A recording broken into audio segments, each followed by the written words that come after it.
లోక్సభ ఎన్నికలను పురస్కరించుకొని ఇవాళ మే 13 నాడు జరుగుతున్నటువంటి ఈ ఎన్నికల్లో భాగంగా మహబూబ్ నగర్ లోక్సభ నియోజకవర్గ నుంచి కాంగ్రెస్ అభ్యర్థిగా పోటీ చేస్తున్నటువంటి నేను చల్లా వంశీచంద్ రెడ్డి ఇవాళ గర్వంగా చెప్తున్నాను. నేను నా పోలింగ్ బూత్ అయినటువంటి మహబూబ్ నగర్ శాసనసభ నియోజకవర్గంలో ఉన్నటువంటి పద్మావతి కాలనీలో ఉన్నటువంటి పోలింగ్ బూత్ నెంబర్ 113లో మొదట ఓటు హక్కు వినియోగించుకున్నటువంటి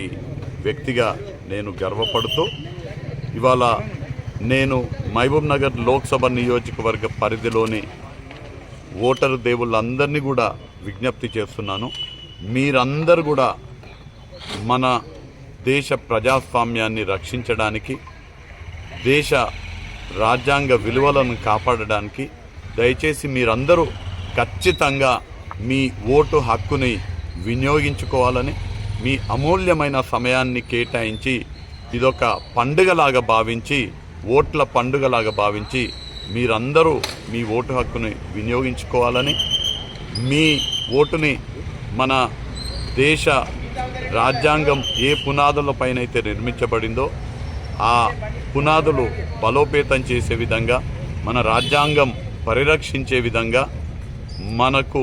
సుపరిపాలన అందించేటువంటి రాష్ట్రంలో సుపరిపాలన అందించే వారికి ఆశీర్వదించే విధంగా మీరందరూ కూడా మీ ఓటు హక్కు వినియోగించుకోవాలని మహబూబ్ నగర్ ఓటర్ మహాశయులందరినీ కూడా విజ్ఞప్తి చేస్తున్నాం.